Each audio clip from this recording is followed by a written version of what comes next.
Ready ആണല്ലോ, okay ആണല്ലോ.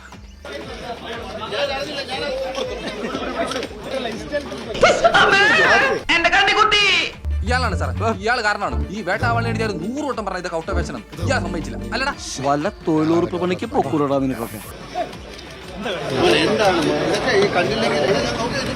പരിസരത്തന്നെ കാണും. എന്ത് വില കൊടുത്ത് അവനെ പൊക്കണം. ഹലോ സാറേ, ലാലേട്ടാ എനിക്ക് ഒരു അബദ്ധം പറ്റിയാണ്. ഞാനത് അതൊന്നും കുഴപ്പമില്ല. കൈ കൊണ്ട് കണ്ണീര് ഉടയ്ക്കാതെ വൃത്തിയിട്, താഴ്ത്തിയിട്. നീ എന്നെ ഇമോഷണൽ ആക്കരുതേ. കഴിഞ്ഞ കാര്യമല്ലേ? അതെ, എന്നാലും ഞാൻ ചെയ്യാൻ പാടില്ല. ഇപ്പൊ എങ്ങനെയുണ്ട്? വേദനയുണ്ടോ?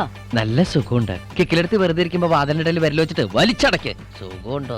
എന്ത് ചെയ്യാൻ പറ്റും? ഇവർക്ക് മാധ്യമം അങ്ങനെയാണല്ലോ. അപ്പൊ ഒന്നും കിട്ടിയില്ലേ നിങ്ങളെ കയറി പിടിച്ചു, ഇത്രയേ ഉള്ളൂ. വേറെ എന്ത്?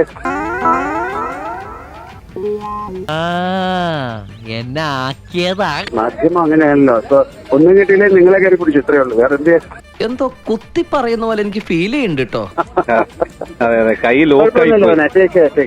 കാര്യങ്ങൾ ഇങ്ങനെ സ്ഥിതിക്ക് എന്റെ പ്രതീക്ഷ സഫലമാവല്ലേ ലാലേട്ടാ? Okay, thank you. നോക്കി വെച്ചിട്ടുണ്ട്. നിന്നെ എന്റെ കൈ കിട്ടും, അന്ന് ഞാൻ എടുത്തോളാം.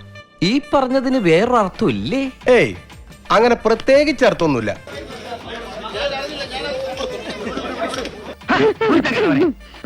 ഈ കാര്യം പറഞ്ഞുകൊണ്ട് ഇനിയെങ്ങാനും എന്നെ നേരെ വന്നാൽ പലരും കടിച്ചില്ല. നേരത്തെ വായി പല്ല് കാണത്തില്ല. തൽക്കാലം ഇത്രയും മതി. വരട്ടെ.